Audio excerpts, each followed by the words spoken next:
Hello, yan mga kaibigan. So wag muna tayong mamroblema o wag muna tayong isipin na pagpapalipat ng pangalan sa mga motor natin o yung bagong motor o yung second hand na binili nating motor. Kasi mga kaibigan, sa totoo lang, honest lang tayo, hindi pa po ipinapatupad yung batas na yun, yung bagong pirma o bagong amendment ni President Bongbong Marcos. Wala pa po approval or hindi pa po yun active sa ngayon. Kasi nga po, ito ay magkakaroon pa po ng posting o kailangan po muna nilang ilabas to sa social media, and then kapag po yan ilabas na nila within 15 days, saka po lamang yan magiging active.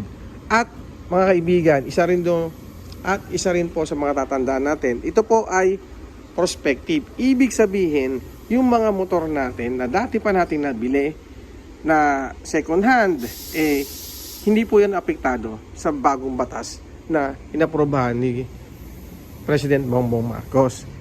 At ang kagandahan kasi doon mga kaibigan, na yung pong batas na yon dati na 20,000 na magiging multa mo kapag po ikaw ay hindi nagpalipat sa pangalan ng motor mo. Iyon po mga kaibigan hindi po active or hindi po ipapatupad ng LTO.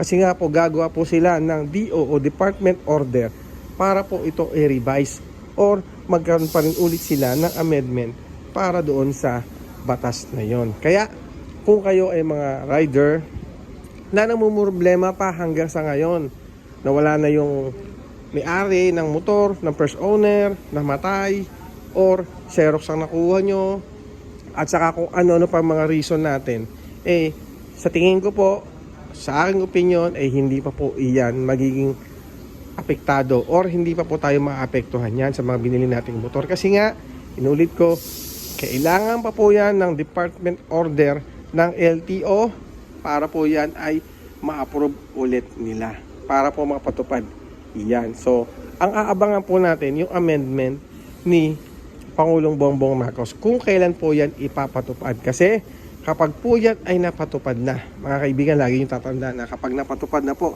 yung amendment na yon para sa motorcycle law, lahat po ng bibili ng second hand na motor, kailangan na po ipalipat sa pangalan nila within 20 days. So halimbawa, June 1, implemented yan. So dapat within 20 days, papalipat mo na sa pangalan mo. Kung hindi, magmumulta ka ng 5,000 pesos. Pero one time lang yung penalty natin na 5,000 pesos. So susunod, syempre, kailangan natin ipalipat sa pangalan natin. So, masyadong malawak pa rin po yung batas na iyan. Tulad ng mga repo, kailangan ng repo ay mapalipat din sa pangalan ng bagong buyer bago nila ito ibenta sa mga bagong customer. Okay? So, mabusisi, pero sa ngayon, wag po muna tayong mag-alala, wag po muna tayong ma-stress, wag po muna tayong mag-isip ng kung ano sa mga motor natin. Kasi nga po, hindi pa po iyan na-implement at hindi pa po iyan napapa-final. Okay? So, yun lang mga kaibigan, na ingat po tayo palagi. And then, sa mga bibili, sa ngayon siguraduhin nyo lang na meron talaga kayong ORCR na original at deed of sale. Para, kung ma-implement yung batas, madali po tayo magpalipat sa pangalan natin. You know. Thank you. Flex ko lang yung ating helmet. Ganda, di ba? You know. Thank you.